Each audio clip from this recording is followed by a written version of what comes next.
Good morning, students. Today I'll be discussing about Mussolini's foreign policy, and I'll be discussing about the second phase of his policy. Let us look at some of the steps taken by Mussolini after 1934.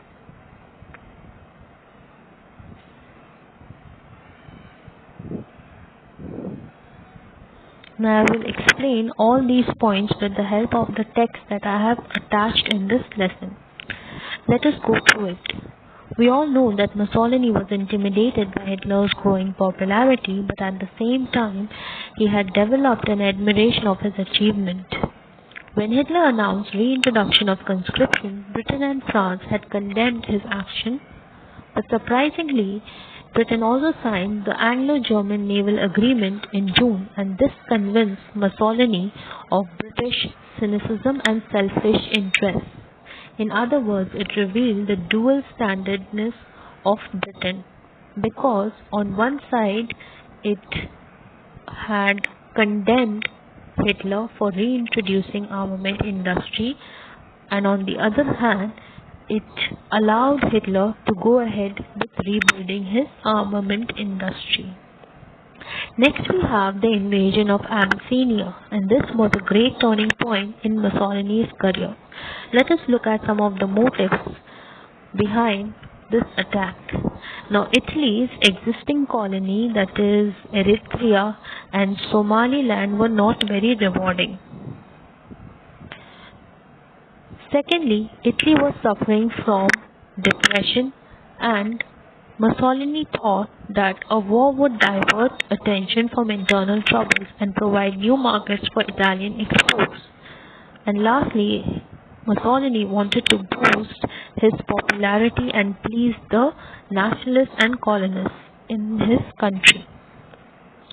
It also revealed the ineffectiveness of the League of Nations because it failed to apply economic sanctions. Britain and France were anxious to avoid war with Mussolini because they were unprepared for the war. Now, Mussolini was annoyed by the sanctions anyway and began to be drawn towards friendship with Hitler because he realized that he would gain much from German friendship than from Britain and France. Next we have the Spanish Civil War, which broke out in 1936. Mussolini sent extensive help to Franco, hoping to establish a third fascist state in Europe and to get naval bases in Spain from which he could threaten France.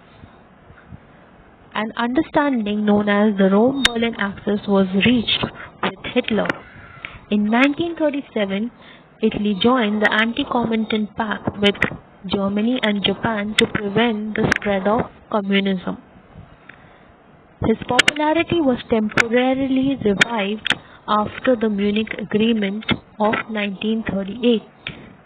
In April 1939, Italian troops suddenly occupied Albania without facing any resistance. The main intention of Mussolini was to imitate Hitler's recent occupation of Czechoslovakia.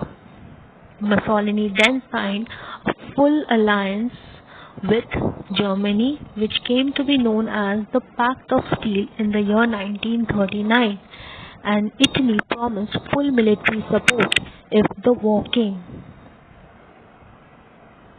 Now kindly solve the worksheet. Hope you have enjoyed the lesson. Thank you.